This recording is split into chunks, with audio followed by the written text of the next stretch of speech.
Guys, কেমন আছেন? এখন আমরা মনপুরাতে, আর মনপুরাতে আসছি ঘোরার জন্য, দেখার জন্য। আর মনপুরা যে স্পটগুলো আছে সবগুলো স্পট আমরা চিনি না। আমরা ভাইয়ের বাইকটা নিলাম। ভাইয়ের নামটা কি জানি? আমার নাম মোহাম্মদ শাহিন।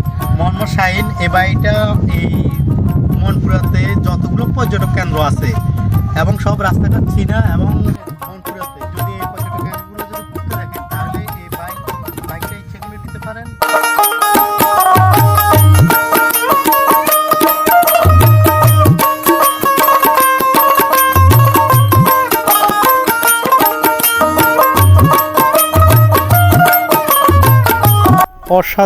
অসাধারণ গ্রামটি। বাইক দিয়ে গ্রামটির পথে যখন চলতেছি মনে হচ্ছে কোনো এক অচেনা পথে আমি চলতেছি। রাস্তার দুই ধারে সারি সারি গাছ, আর পাশে মাঝে মাঝে দেখা হয় ছোট ছোট বাড়ি আর খেরের চেয়ে। বলে বুঝাতে পারবো না, এত সুন্দর লাগছে। কলহমুক্ত পরিবেশ, আর মাঝে মাঝে পাখির কলরব। খুবই মধুর, খুবই মিষ্টি, খুবই। ওই দেখো শিয়াল মামা যাচ্ছে কোথায়? একটু দাঁড়াও।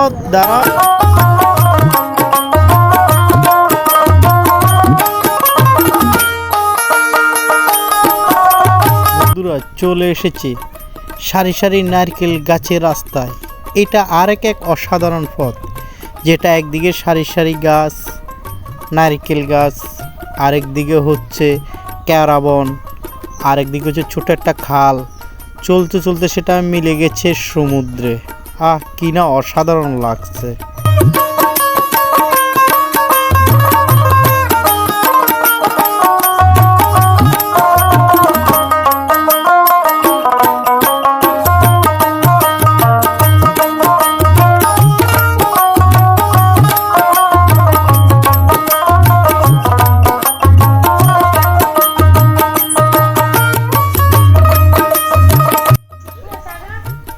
জীবনটা বড়ই অদ্ভুত, কিন্তু কর্মব্যস্তর মাঝে সময় দিতে পারি না। এরপরও অনেক কষ্ট করে সময়টা মেনটেন করে আসতে হচ্ছে। কি করব, প্রকৃতির টান, প্রকৃতির ভালোবাসা এভাবে টেনে নিয়ে আসে। এই যে দেখছেন যে সমুদ্রের অপরূপ সৌন্দর্য, বলুন কার না ভালো লাগে? তাই দূর দূরান্ত থেকে মানুষ ছুটে আসে এই সমুদ্র সাগর দেখার জন্য। হয়তো আপনিও কর্মব্যস্ততার মাঝে আছেন, দেখার খুবই ইচ্ছে আছে, কিন্তু আসতে পারছেন না। আসতে হবে, সময় দিতে হবে প্রকৃতিকে, তখন আসলে বুঝবেন জীবনটা কত না সুন্দর। সময় দিতে পারবে না, টাকা কামাবেন।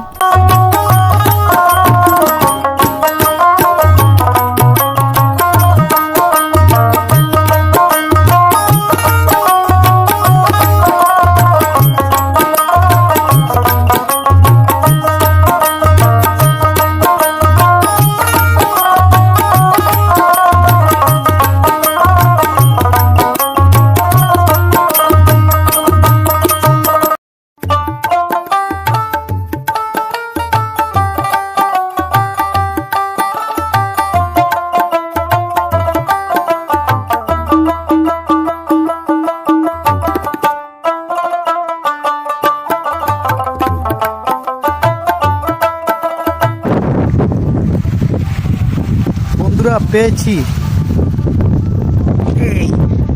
এমন একটা ডিব্বা পেয়েছি। এটা যত সম্ভব জেলেরা যে মাছ ধরার জালের মধ্যে বাইন্ধে দেয়, অর্থাৎ এটা বেশি থাকে। ভাই এটার ভিতরে পানি অনেক সুন্দর, জিনিসটা অনেক সুন্দর। বাচ্চারা কিন্তু এটাতে, ছোটো বাচ্চারা কিন্তু বল খেলতে পারবে।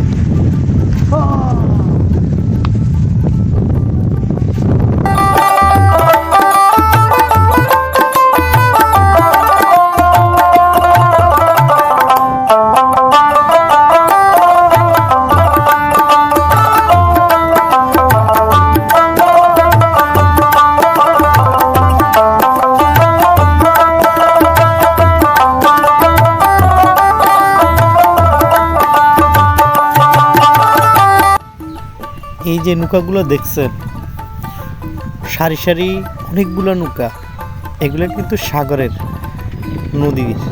এগুলো নদীতে তারা চলে যায় অনেক দিনের জন্য গিয়ে মাছ ধরে।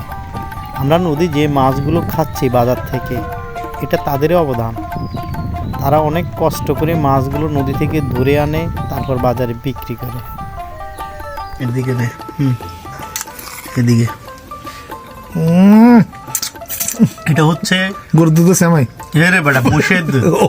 এটা মোষের দুধ, খাঁটি মোষের দুধ। জামনপুরা এসে এই মোষের দুধটা অনেক কষ্ট করে সংগ্রহ করলাম। সংগ্রহ করি এখন পুরোটা আমার।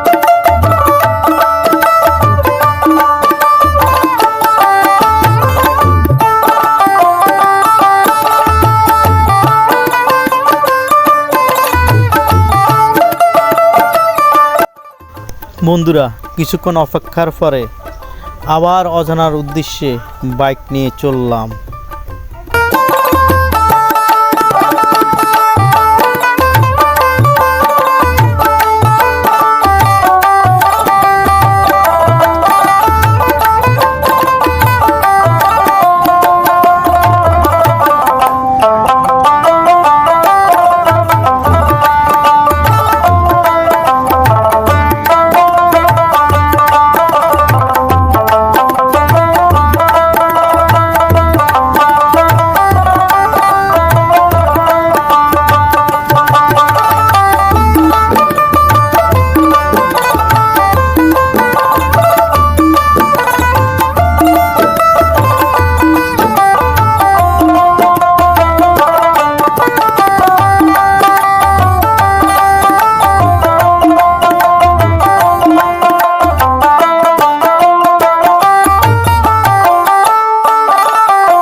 বন্ধুরা, অপেক্ষার পর এমন একটা জায়গাতে আসলাম, চোখ জুড়ানো, অনেক সুন্দর।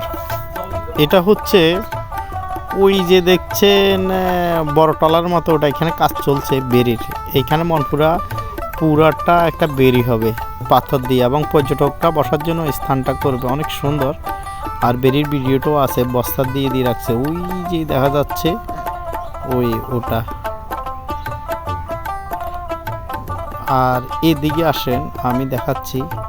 এই জায়গাটা হচ্ছে না, এটা ডাইরেক্ট এখান থেকে নদীতে গিয়ে পৌঁছে গেছে এই জায়গাটা। ইয়েস, এই জায়গাটা। আর এই নৌকাগুলা নদী থেকে এখানে আসে মাছ বিক্রি করে এই সাইডগুলোতে, আর এখানে আসি রাখে। এখান থেকে আবার এই বোটগুলা ছেড়ে দেওয়া হয়।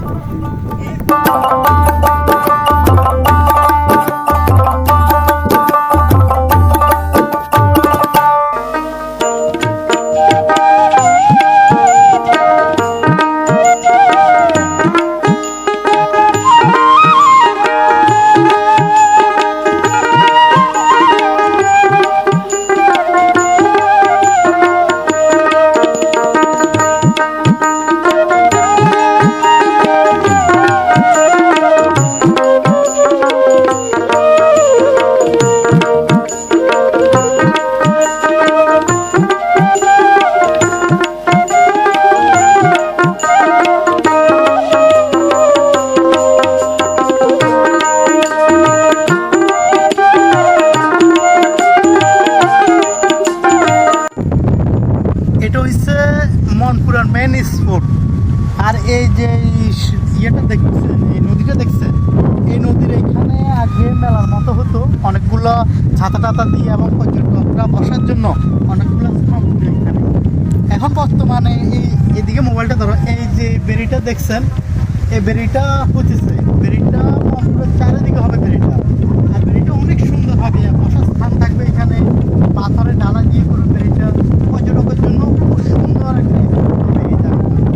এখন এই জায়গাটার কাজ চলতেছে বলেই পর্যটকরা এখানে আসতে পারছে না, মোটরসাইকেলে অন্য অন্য সাইডে ঘুরার জন্য যায়। আর এই কারণে এখানে যে ছাতাগুলো ছিল এদিকে পর্যটকরা বসার জন্য, পর্যটকরা বসার জন্য এখানে যে ছাতাগুলো ছিল, এই বেরিটার কারণে পর্যটক এখানে আসতে পারছে না, এই কারণে ছাতাগুলো এখন এখানে নেই আপাততের জন্য। কিছু অর্থাৎ এই সিজনের পর আশা করি এগুলো সব ঠিক হয়ে যাবে, আর পর্যটকদের জন্য খুব সুন্দর হবে যখন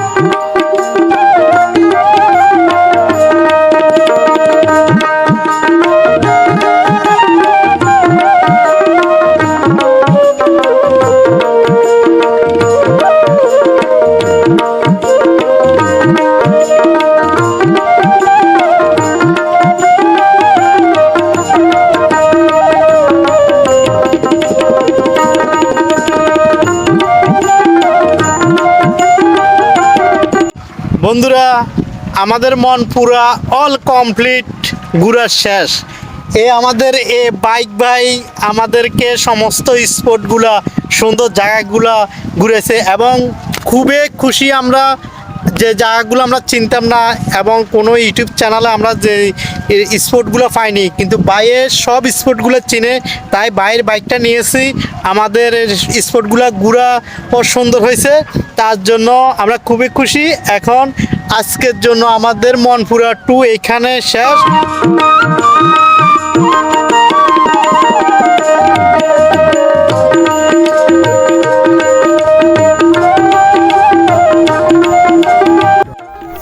লঞ্চের জন্য রাতের 3টায় পথ দিতে হলো বাসা থেকে। রাতের 3টায় লঞ্চঘাট আসলাম, আসার পরে 4টার দিকে লঞ্চটা ছাড়লো হাতিয়ার উদ্দেশ্যে মনপুরা থেকে। লঞ্চ 2টা, একটা ভোর 4টা, একটা 4টার এটার পরে আরেকটা। প্রায় 1.5 ঘন্টা সময় লাগছে। আমাদের মাঝখানে জলের কারণে অর্থাৎ পানি কমের কারণে আটকে গেছিলো লঞ্চটা।